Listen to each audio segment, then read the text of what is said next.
Zdolať schody je pre nich urputný boj. Majú dosť trápenia, že sú na invalidnom vozíku a ešte musia zápasiť aj s tým, aby sa vôbec dostali domov. Nájazdová rampa v ich Činžiaku je totiž taká strmá, že im viac prekáža, ako pomáha.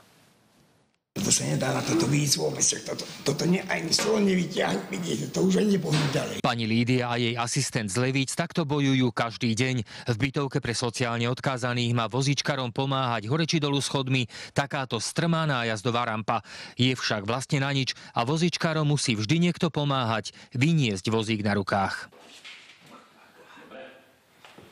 Ak to neopravia, tak si to niekto vylomí krky. Najhoršie je, keď pani Lídii so sklerózou multiplex a jej asistentovi nemá s vozíkom kto pomôcť. Vtedy to vyzerá naozaj zúfalo. Tak sa musíme trápiť tak pomaličky.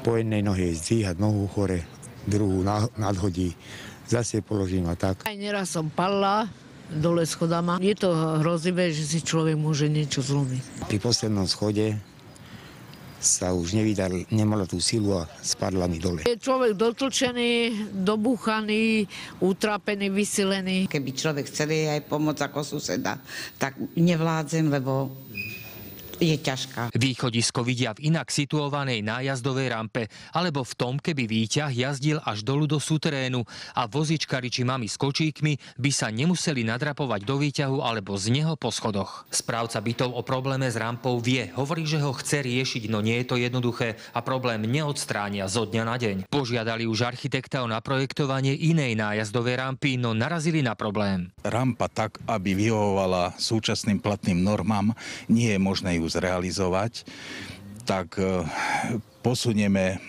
tento problém a oslovíme vlastníka objektu mesto Levice, aby zvážil možnosť investície pre riešenie tohto problému bezbariérového prístupu, už či stacionárnou rampou alebo nejakou mobilnou. Z Levíc Karol Mindák, televízia Markíza.